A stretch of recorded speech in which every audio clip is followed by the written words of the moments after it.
Hi, I wanted to talk a little bit about my favorite subject, and that is wonder and the question why.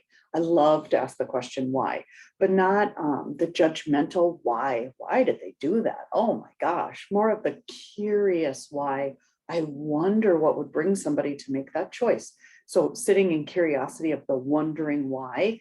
I love using the wondering why in work and in life. And I think it brings us closer together. It really is hard to judge that which you are curious about. And so if we can stay in a wondering frame of mind, it just opens us up to constant curiosity. Because really, otherwise, we get stuck in assumptions, and assumptions are really just the early landing of wonder and curiosity.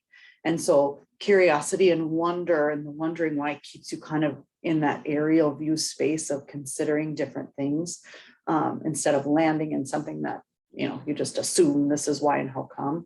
um, and I love wonder for that reason. So I remember, and I love asking the question why. I remember a family member once said to me, knowing why doesn't solve anything. And I thought about that for a really long time, and it still kind of rolls around in my brain once in a while. And that's so true. Knowing why doesn't solve anything, but I feel like wondering why does solve some of our issues of disconnection. Because if you have to wonder, you really have to get curious about why and how come, or it brings a bigger picture into view.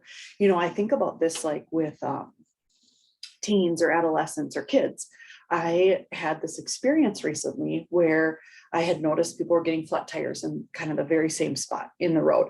And I thought, and there are kids that live kind of close to there. And I thought, wow, I bet that this is kids thinking this is funny.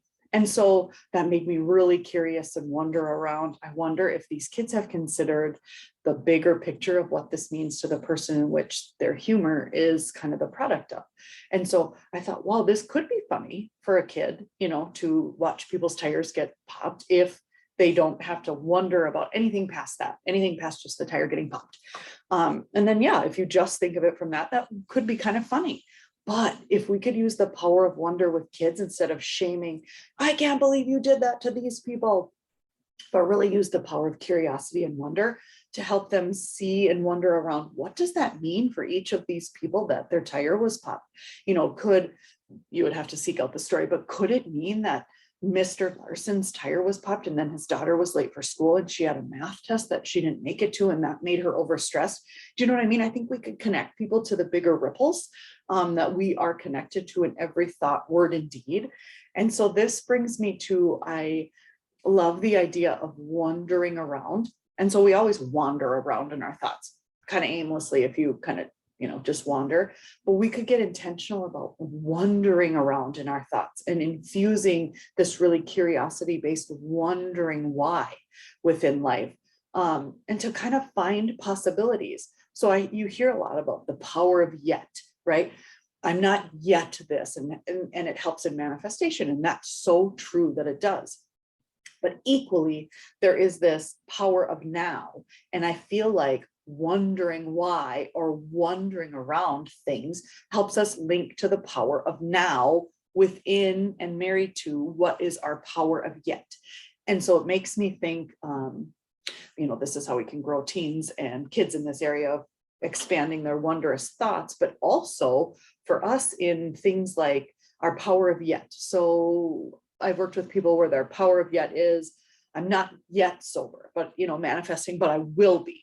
And so wandering around their power of yet situation. I'm not yet sober, but now, today, in this minute, I'm mindfully sober. And so curiosity and wandering around helps us link to our nows that are happening on our path to our power of yet. And so let's wonder around many of the things in our life or certain situations that evoke feelings to us. Let's get curious about our own feelings and consider and wonder what they are linked to and why and how come, and really get to become more self-aware through wonder so that we can be less judgmental of self, we can be less judgmental of others, and we can become much more curiosity based. So curiosity and wonder evokes curiosity over judgment. And so it's such a place to get cozy in and wander around within and find the wondering why of, because this world is filled with things that cause us to wonder. And I think it brings us closer to collective connection if we join in the wonder instead of join in the judgment. So I think maybe that's the call in this moment, is find spaces where you feel pulled to judge and step back and get curious and look around and see if you can just sort of wonder why around it. And let's try that together. I'd love to hear people's feedback of how that goes for you when you put yourself intentionally into a space of wonder instead of judgment, or intentionally into a space of curiosity. This is reflection and action.